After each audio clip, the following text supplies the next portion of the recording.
Film एक समंदर को दिखाते हुए शुरू होती है जहां पर रिक के वर्कर्स ऑयल निकालने के लिए कई माह से काम कर रहे हैं। रिक के मैनेजर मैग्नस को कंपनी की तरफ से कॉल आती है और वो ड्रिलिंग को रोकने का कहते हैं क्योंकि अगले टावर से उनका कोई राब्ता नहीं हो पा रहा। यहीं पर कॉल कर जाती है और मैग्नस मजीद डिटेल्स नहीं ले पाता, साथ ही पूरी बिल्डिंग से कम्युनिकेशन भी कट जाता है। फिल्मर रेडियो पर बात करने की कोशिश करता है लेकिन रेडियो काम नहीं करता। इसके बाद मैग्नस सबको मीटिंग में बुलाता है और कहता है कि हमारा हेडक्वार्टर से राब्ता नहीं हो पा रहा। उसी वक्त बिजली चली जाती है और फिल्मर जब चेक करने जाता है तो उसे पता चलता है कि सारे जनरेटर्स डाउन हो गए हैं। बैटरी बैकअप की वजह से फिलहाल सब चीजें चल रही हैं और रिक के मेन हिस्से का प्रेशर भी काफी ठीक है, लेकिन अगर ये प्रेशर बढ़ा तो सब लोग मारे जाएंगे। फिल्मर राब्ता करने की कोशिश करता है लेकिन रेडियो अभी भी काम नहीं कर रहा और उन्हें ये भी पता चलता है कि उनके सामने वाला रिग भी इसी मुश्किल में है। तभी पूरा रिग हिलना शुरू हो जाता है और उसके मेन हिस्से में आग लग जाती है। मैग्नस अपने वर्कर्स की जान बचाने के लिए सिस्टम को बंद करा देता है।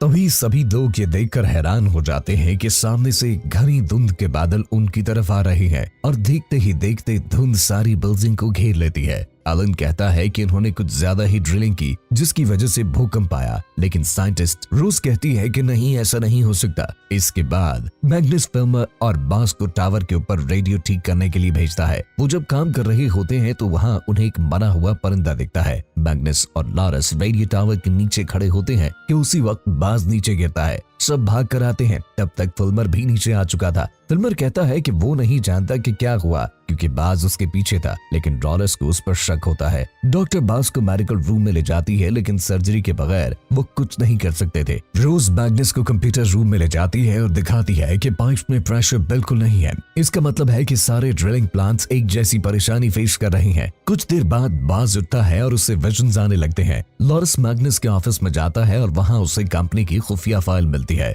जिसे उठाकर वो सबको जमा करता है और उन्हें बताता है कि कंपनी सबसे झूठ बोल रही है। मैग्नस भी वहां आ जाता है जिसे सच बताना पड़ता है कि हाँ, कंपनी बंद होने वाली है और सब लोग नौकरियों से हाथ धो बैठेंगे। अभी वो ये सब बता रहा होता है कि उनके ऊपर राख गिरने लगती है जो कि काफी अजीब था। बास भी ऊपर आ जाता है और उसे देखकर सब हैरान हो जाते हैं। बास सबको बताता है कि अब बहुत देर हो चुकी है। इसके बाद मेडिकल रूम में बास बताता है कि उसने टावर पर एक आवाज सुनी जो अभी तक उसके कानों में गूंज रही है। ये कहने के बाद वो काबू से बाहर हो जाता है। थोड़ी देर बाद डॉक्टर रोज को बताती है कि जख्म अपने आप ही ठीक हो रहे हैं। कुछ घंटों बाद हम बास को देखते हैं जिसके ज्यादातर जख्म अब बिल्कुल ठीक हो चुके थे और जब वो अपना चेहरा शीशे में देखता है तो उसे फिर से विजन आता है कि उनका रिग तबाह हो रहा है। बास भागकर अपने कमरे में जाता है। तभी उसके सर में बहुत दर्द होने लगता है और उसका सोने वाला दांत बाहर निकल आता है। दूसरी तरफ फिल्मर मैग्नस को कहता है कि हमारे पास ऐसी कोई इन्फॉर्मेशन नहीं है और ना ही हमारे पास कम्युनिकेशन का कोई जरिया है।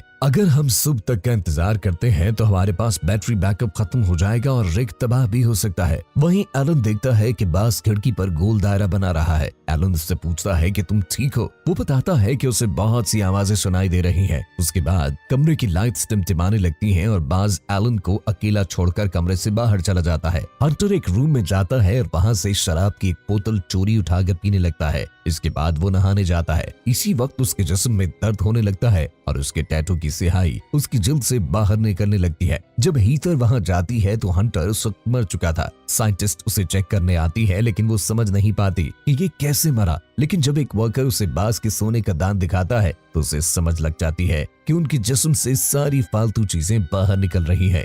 कंट्रोल रूम में फिल्मर को एक रोशनी नजर आती है। वो और एलन बाहर जाकर चेक करते हैं लेकिन वहां उन्हें कोई दिखाई नहीं देता। लॉरस उन दोनों को वहां देख लेता है और बिल्डिंग के अंदर जाकर दरवाजा लॉक कर देता है। फिल्मर जब किश्तियों को चेक कर रहा होता है कि उसी वक्त उसका हाथ जख्मी हो जाता है और वो देखता है कि राख भी गिरना बंद हो गई है। लॉरस कंट्रोल रूम में जाता है और लाइट्स चलाकर सिग्नल देना शुरू कर देता है जिसकी वजह से जहाज तेजी से दौड़ने लगता है। ये देखकर फिल्मर और एलन अंदर जाने की कोशिश करते हैं लेकिन दरवाजा बंद होता है। ईथर उसकी आवाज सुनती है और मैग्नस दरवाजा खोलने में मदद करता है। मैग्नस लॉरस के पास जाता है और उससे चाबी मांगता है जो लॉरस ने जहाज तेज करने के बाद निकाल ली थी। रोज राख का टेस्ट करती है और जब उस पर थोड़ा सा खून गिराती है तो वो देखती है कि इसमें लिविंग ऑर्गन्स मौजूद हैं। वो मैग्नस को बताती है कि राख में कुछ ऐसी चीज मौजूद है जो जख्मों को जल्द से ठीक करने में मदद देती है और जो लोग जख्मी हैं उन्हें जल्द से जल्द अलग रखा जाए क्योंकि राख जख्मी इंसान की जल्द में मुंतकिल हो जाती है। मजीद डिटेल्स हासिल करने के लिए वो सब लोगों के ब्लड सैंपल्स लेना चाहती है। अगले दिन हीटर देखती है कि धुंध आहिस्ता आहिस्ता खत्म हो रही है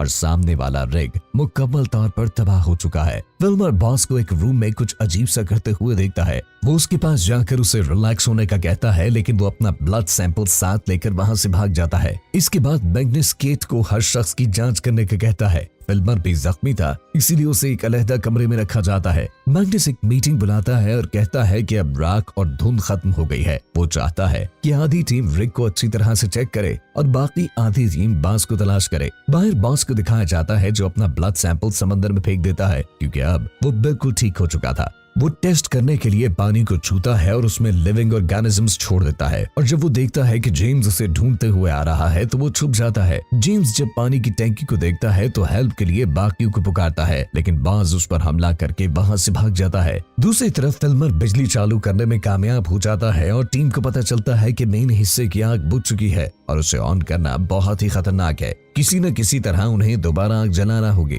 फिल्मर ये खतरा मोल लेने का फैसला करता है। वो एक ट्रेन के ऊपर चढ़कर आग जलाने के लिए जाता है। मेन हिस्से के करीब जाकर वो फायर करता है और आग उसे घेर लेती है, जिसकी वजह से उसकी बैक जल जाती है। नीचे वाले हिस्से में बास को दोबारा विजन आने लगते हैं और वो इस नतीजे पर पहुंचता है कि उन्हें हमला रोकने के लिए रिग को बंद करना होगा। मैग्नस सबको कंट्रोल रूम में बुलाता है और बताता है कि पानी का प्रेशर बहुत ज्यादा है, क्योंकि बाज ने कुएं के पाइप को खोल दिया है। अब वो एक कैमरा डिवाइस को पानी में भेजते हैं और देखते हैं कि जमीन पर एक होल बन गया है और ये सब ड्रिलिंग की वजह से हुआ। एक वर्कर पाइप के पास जाता है और उसे बंद कर देता है। ये सब देखकर बॉस को बहुत गुस्सा आता है, क्योंकि उसका सारा प्लान नाकाम हो गया था। वो कंप्यूटर से डायरेक्ट सिस्टम को बंद करने की कोशिश करता है, लेकिन अलार्म ऑन हो जाता है। अचानक ईस्टर के फोन पे एक मैसेज आता है, जिससे पता चलता है कि कम्युनिकेशन सिस्टम ठीक हो चुका है। मैग्नस हेडक्वार्टर से राब्ता करने की कोशिश करता है और फिल्मर गूगल पर सर्कल के बारे में सर्च करता है। उधर डॉक्टर अपनी बहन से वीडियो कॉल पे बात कर रही होती है। उसी वक्त शहर में धुंध छाने लगती है और जमीन पर रहने वाले लोगों की भी बिजली चली जाती है। इंटरनेट सिग्नल भी चला जाता है और हेडक्वार्टर को मैग्नस के हेल्प का मैसेज नहीं मिल पाता। बॉस फिल्मर के जिस्म से जुड़ने के लिए अपनी ताकत का इस्तेमाल करता है, जिससे फिल्मर के जख्म तेजी से ठीक हो रहे हैं और उसे बॉस की आवाजें भी सुनाई दे रही थी। इसीलिए वो बाथरूम भी जाता है और अपने जख्म चेक करता है। थोड़ी देर बाद रोज फिल्मर को चेक करने जाती है, जहां उसे एक नोट मिलता है।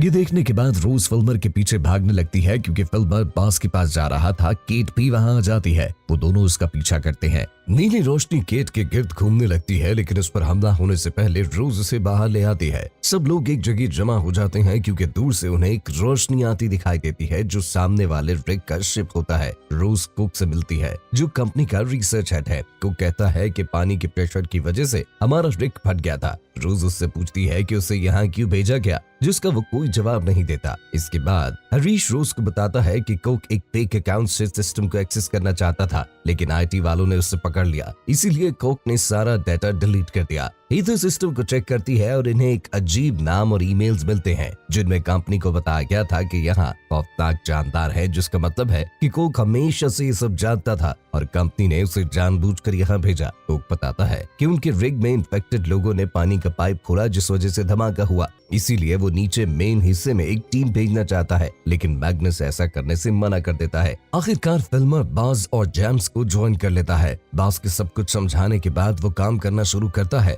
दूसरी तरफ डेन और लॉरेंस कुक से मिलते हैं और कुक बताता है कि वो कार्बन डाइऑक्साइड को वेंटिलेशन सिस्टम में डालकर बॉस को रोक सकते हैं। तीनों इस मिशन में लग जाते हैं, लेकिन जैसे ही वो कार्बन डाइऑक्साइड को उठाते हैं तो डेन को शक हो जाता है कि लेबल के मुताबिक कार्बन डाइऑक्साइड में कुछ और भी मिला हुआ है। वो उसे उठाकर वेंटिलेशन शिफ्ट से जोड़ देते हैं। वो लोग यहाँ बाज के दोस्त को देखते हैं, जिसकी हालत खराब थी, जिससे वो समझ जाते हैं कि कार्बन डाइऑक्साइड की वजह से वो मर रहा है और यही तो कुक का प्लान था। लॉरेंस वहाँ से भाग जाता है, लेकिन डेन वहीं फंस जाता है। फिल्मर वेंटिलेशन को बंद करने की कोशिश करता है, लेकिन वो और बाज दोनों बेहोश हो जाते हैं। कंट्रोल रूम में केट देखती है कि कुक सारे दरवाजों को बंद कर रहा है और डेन वहीं फंस चुका है। डेन के मास्क में ऑक्सीजन खत्म हो जाती है और वो मर जाता है। मैग्नस वेंटिलेशन सिस्टम के दरवाजे खोलने की कोशिश करता है, लेकिन वो ऐसा नहीं कर पाता। इसलिए रोज नीचे जाने का फैसला करती है। अंदर जाकर वेंटिलेशन को बंद करती है और फिर फिल्मर को चेक चेक करती है। मास्क पहनाने के बाद भी फिल्मर नहीं उठता, लेकिन अचानक उसका हाथ प्लान पर लगने से वो होश में आ जाता है। इसके बाद वो दोनों वहाँ से बाहर निकल आते हैं। हरीश मैग्नस को बताता है कि कोक ने पानी का प्रेशर बढ़ा दिया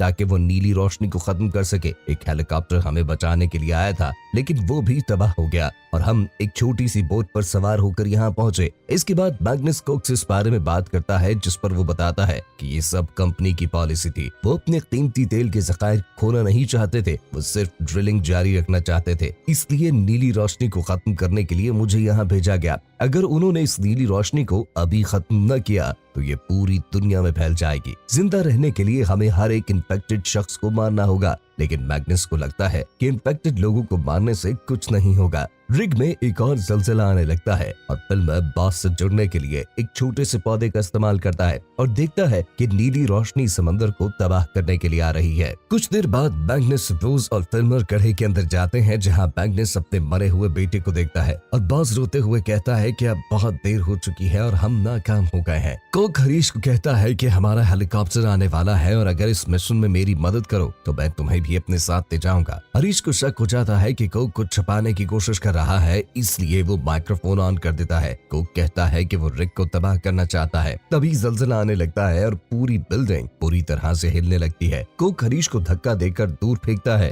ताकि वो धमाके का काउंटडाउन शुरू कर सके। उसी वक्त हेलीकॉप्टर का पायलट उससे राब्ता करता है। कोक अकेले भागने के लिए हेल्डेक की तरफ जाने लगता है। हेल्डेक पर लॉरेंस कोक को मारने की कोशिश करता है, लेकिन हीथर उसे ऐसा करने से रोक देती है। हरीश वहाँ आता है और सबको बताता है कि उन्होंने कामयाबी से धमाका रोक दिया है। अब सबको यहाँ से निकलने के लिए तैयार हो जाने का कहता है। तभी एक और भयानक ज़लज़ला आने लगता है। बॉस नीली रोशनी के साथ रहने का फैसला करता है क्योंकि उसे लगता है कि वो इंसानों के साथ रहने के काबिल नहीं। मैग्नस, रोज और फिल्मा हेलीकॉप्टर को पकड़ते हैं और वहाँ से निकल जाते हैं। उसी वक्त सुनामी आती है और रिक को उड़ा कर ले जाती है। केट देखती है कि सुनामी समंदर से होते हुए शहर की तरफ जा रही है, इसीलिए पायलट हेलीकॉप्टर को दूसरी तरफ मोड़ लेता है और घर की तरफ नहीं जाता। उसी वक्त नीली रोशनी शहर से टकराती है। यहीं पर ये इंटरेस्टिंग मूवी खत्म हो जाती है। दोस्तों, अगर आपको हमारी एक्सप्लेनेशन अच्छी लगी हो तो हमारे चैनल को सब्सक्राइब करें। शुक्रिया।